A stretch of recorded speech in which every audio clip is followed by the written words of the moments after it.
ಬಾಗೇಪಲ್ಲಿ ತಾಲೂಕಿನ ದೇವರಗುಡಿಪಲ್ಲಿ ಶ್ರೀ ಲಕ್ಷ್ಮೀ ವೆಂಕಟರಮಣ ಸ್ವಾಮಿ ತಿರುಮಲ ತಿಮ್ಮಪ್ಪನ ತೇಜಸ್ಸನ್ನ ಹೊಂದಿದ್ದು ಭೂನೀಳಾ ಸಮೇತ ಲಕ್ಷ್ಮೀ ವೆಂಕಟೇಶ್ವರ ಸ್ವಾಮಿ ದೇವಾಲಯದಲ್ಲಿ ವೈಕುಂಠ ಏಕಾದಶಿ ಸಂಭ್ರಮ ಮನೆ ಮಾಡಿತ್ತು. ಬೆಳಗ್ಗೆ 4 ಗಂಟೆಯಿಂದಲೇ ದೇವಸ್ಥಾನಗಳಲ್ಲಿ ಭಕ್ತ ಸಾಗರವೇ ಹರಿದು ಬಂದಿದೆ. ದೇವಾಲಯದಲ್ಲಿ ಮುಂಜಾನೆ 4 ಗಂಟೆಯಿಂದಲೇ ಸುಪ್ರಭಾತ ಸೇವೆ ಸೇರಿದಂತೆ ವಿಶೇಷ ಪೂಜೆಗಳು ನಡೆಯುತ್ತಿವೆ. ಮುಂಜಾನೆಯಿಂದಲೇ ಭಕ್ತರು ಕಿಲೋಮೀಟರ್ ಗಟ್ಟಲೆ ಸಾಲುಗಟ್ಟಿ ನಿಂತು ದರ್ಶನ ಪಡೆಯುತ್ತಿದ್ದಾರೆ. ಈ ಸಂದರ್ಭದಲ್ಲಿ ಶಾಸಕ ಎಸ್.ಎನ್. ಸುಬ್ಬಾರೆಡ್ಡಿ ಹಾಗೂ ಕುಟುಂಬ ಸಮೇತರಾಗಿ ಬಂದು ದೇವರ ದರ್ಶನ ಪಡೆದು ಹಾಗೂ ವೈಕುಂಠ ಏಕಾದಶಿ ಪ್ರಯುಕ್ತ ಭಕ್ತಾದಿಗಳಿಗೆ ಶಾಸಕರು ವಿಶೇಷ ಲಡ್ಡು ಪ್ರಸಾದವನ್ನ ಏರ್ಪಡಿಸಿದ್ರು. ಇನ್ನು ಈ ದೇವಾಲಯವು ವಿಜಯನಗರ ಮಹಾರಾಜ ಕೃಷ್ಣದೇವರಾಯ ಕಾಲದಲ್ಲಿ ಈ ಸ್ಥಳಕ್ಕೆ ಕೃಷ್ಣರಾಯ ಸಮುದ್ರ ಎಂಬ ಹೆಸರಿತ್ತು. ಹೀಗಂತ ಇತಿಹಾಸ ತಿಳಿಸುತ್ತದೆ. ಈ ದೇವಾಲಯಕ್ಕೆ ಭದ್ರವಾದ ಕೋಟೆ ಇದೆ. ಶಾಸನಗಳ ಪ್ರಕಾರ ದೇವಾಲಯಕ್ಕೆ 2 ಹೆಸರುಗಳಿವೆ. ಉತ್ತರ ದಿಕ್ಕಿನಲ್ಲಿ ಪ್ರತ್ಯೇಕವಾದ ದ್ವಾರ ನಿರ್ಮಿಸಲಾಗಿದೆ. ಹಿಂದೆ ಸಣ್ಣ ಗುಡಿಯಾಗಿದ್ದ ಸ್ಥಳವು ವಿಜಯನಗರದ ಅರಸರ ಕಾಲದಲ್ಲಿ ಕಲ್ಲಿನ ದೇವಾಲಯದ ಸ್ವರೂಪ ಪಡೆದುಕೊಂಡಿದೆ. ಅಷ್ಟಕೋನಾಕಾರದಲ್ಲಿ ದೇಗುಲ ಇದ್ದು ನವರಂಗದ ಭಾಗವು ಲಂಬ ಚತುರಸ್ರ ಕಂಬಗಳಿಂದ ಕೂಡಿದೆ. ಗರ್ಭಗುಡಿಯಲ್ಲಿರುವ ವೆಂಕಟರಮಣ ಸ್ವಾಮಿಯ ಮೂಲ ವಿಗ್ರಹವನ್ನು ಗರುಡ ಪೀಠದ ಮೇಲೆ ನಿಲ್ಲಿಸಲಾಗಿದೆ. ಅಕ್ಕಪಕ್ಕದಲ್ಲಿ ಶ್ರೀದೇವಿ ಭೂದೇವಿ ಶೋಭಿಸುತ್ತಿದ್ದಾರೆ. ಪ್ರಭಾವಳಿಯಲ್ಲಿ ವಿಷ್ಣುವಿನ ದಶಾವತಾರಗಳನ್ನ ಕೆತ್ತಿ ಇದೆ. ದೇವಾಲಯದ ಸುತ್ತಲೂ 4 ಗೋಪುರಗಳಿವೆ. ಪೂರ್ವ ದಿಕ್ಕಿನಲ್ಲಿನ ಗೋಪುರ 108 ಅಡಿಗಳ ಉದ್ದವಿದೆ. ವಿಶಾಲವಾದ ಪ್ರಾಂಗಣ, ಕಲ್ಲುಗಳ ಪಡಸಾಲೆ ಇದ್ದು ಮದುವೆ ನಾಮಕರಣ ಕಾರ್ಯಗಳು ನಡೆಯುತ್ತವೆ. ತಮಿಳುನಾಡು, ಆಂಧ್ರಪ್ರದೇಶ, ತೆಲಂಗಾಣ, ಬೆಂಗಳೂರು, ತಿರುಪತಿ, ಕಡಪ ಸೇರಿದಂತೆ ಅನೇಕ ಕಡೆಗಳಿಂದ ಭಕ್ತರು ದೇವರ ದರ್ಶನಕ್ಕೆ ಬರುವರು. ಈ ಬಗ್ಗೆ ಅರ್ಚಕ ಅಶ್ವತ್ಥ ಸ್ವಾಮಿ ಮಾತನಾಡಿ, ಧನುರ್ಮಾಸ ಶುಕ್ಲ ಪಕ್ಷದಲ್ಲಿ ಬರುವ ವೈಕುಂಠ ಏಕಾದಶಿ ಎಂದು ದೇವತೆಗಳು ಭೂಲೋಕಕ್ಕೆ ಬಂದು ಜಗದೊಡೆಯ ಶ್ರೀ ವಿಷ್ಣು ದೇವರನ್ನ ಪೂಜಿಸುತ್ತಾರೆ ಎಂದು ಪುರಾಣಗಳು ಹೇಳುತ್ತವೆ.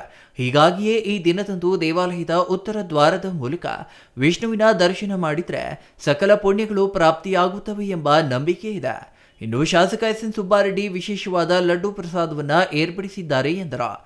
ವಿನಾ ವೆಂಕಟೇಶಂ ನನಾಥೋ ನನಾಥ ಸದಾ ವೆಂಕಟೇಶಂ ಸ್ಮರಾಮಿ ಸ್ಮರಾಮಿ. ಹರೇ ವೆಂಕಟೇಶ ಪ್ರಸೀದ ಪ್ರಸೀದ ಪ್ರಿಯಂ ವೆಂಕಟೇಶ ಪ್ರಯಚ್ಛ ಪ್ರಯಚ್ಛ.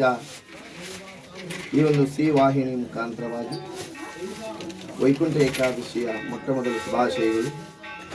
ಶ್ರೀ ಕ್ಷೇತ್ರ ಗಡಿಲ, ಬಾಗೇಪಲ್ಲಿ ತಾಲೂಕು, ಚಿಕ್ಕಬಳ್ಳಾಪುರ ಜಿಲ್ಲೆ. ಇವತ್ತು ವಿಶೇಷವಾದ ಪರ್ವದಿನ ಅಂತೀವಿ, ವೈಕುಂಠ ಏಕಾದಶಿ ಅಂತೀವಿ. ನಾವು 12 ಮಾಸಗಳಲ್ಲಿ ಬರ್ತಕ್ಕಂಥ ಏಕಾದಶಿಗಳು ಮಾಡಿದರೆ ಎಷ್ಟು ಫಲ ಬರುತ್ತೋ, ಈ ಒಂದು ವೈಕುಂಠ ಏಕಾದಶಿಯ ದಿವಸ ನಾವು ಉಪವಾಸವಾಗಿದ್ದು ಮಹಾವಿಷ್ಣುವನ್ನು ಪ್ರಾರ್ಥನೆ ಮಾಡಿ ಉತ್ತರ ಸ್ಥಿತವಾಗಿರ್ತಕ್ಕಂಥ ಬಾವಿಯಲ್ಲಿ ಕುಳಿತಿರ್ತಕ್ಕಂಥ ವೈಕುಂಠ ನಾರಾಯಣ ಸ್ವಾಮಿಯ ದರ್ಶನ ಮಾಡೋದ್ರಿಂದ ಸರ್ವ ಪ್ರಾಪ್ತಿ, ಪುಣ್ಯ ಪ್ರಾಪ್ತಿ ಎಲ್ಲವೂ ಕೂಡ ದೊರೆಯುತ್ತೆ ಅಂತ. ಅಂದರೆ ಒಂದು ವರ್ಷದಿಂದ ಮಾಡಿರ್ತಕ್ಕಂಥ ಪಾಪಕರ್ಮಗಳೆಲ್ಲವೂ ಕೂಡ ಪರಿಹಾರ ಆಗುತ್ತೆ ಅಂತ. ಹಿಂದೆ ಗುಡ ಅಂತಕ್ಕಂಥ ರಾಕ್ಷಸನ್ನು ಸಂಹಾರ ಮಾಡಿರ್ತಕ್ಕಂಥ ದಿವಸ. ಅದೇ ರೀತಿಯಾಗಿ ಭೀಷ್ಮರಿಗೆ ಇವತ್ತು ವಿಷ್ಣು ಸಹಸ್ರನಾಮ ಪಠನೆ ಮಾಡಿರ್ತಕ್ಕಂಥ ದಿವಸ ಅಂತಲೂ ಕರಿತೀವಿ.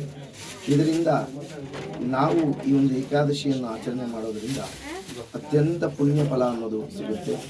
ವಿಶೇಷವಾಗಿ ಇವತ್ತು ಸರಿಸುಮಾರು ಬೆಳಗ್ಗೆ 2:30 ಗಂಟೆಯಿಂದ ಸ್ವಾಮಿಯವರಿಗೆ ಪಂಚಾಮೃತ ಅಭಿಷೇಕ, ಉಲ್ಲಂಘೆ ಸೇವೆ, ಅದೇ ರೀತಿಯಾಗಿ ನಮ್ಮ ಮಾನ್ಯ ಶಾಸಕರಾಗಿರ್ತಕ್ಕಂಥ ಸುಬ್ಬಾರೆಡ್ಡಿ ಅವರು ಲಡ್ಡು ಸೇವೆಯನ್ನು ಕೂಡ ನೆರವೇರಿಸ್ತಾ ಇದ್ದಾರೆ.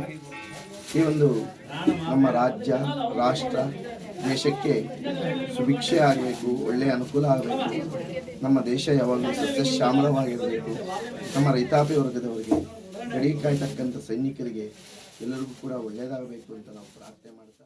Ganesh R, CTV news, Bagepalli.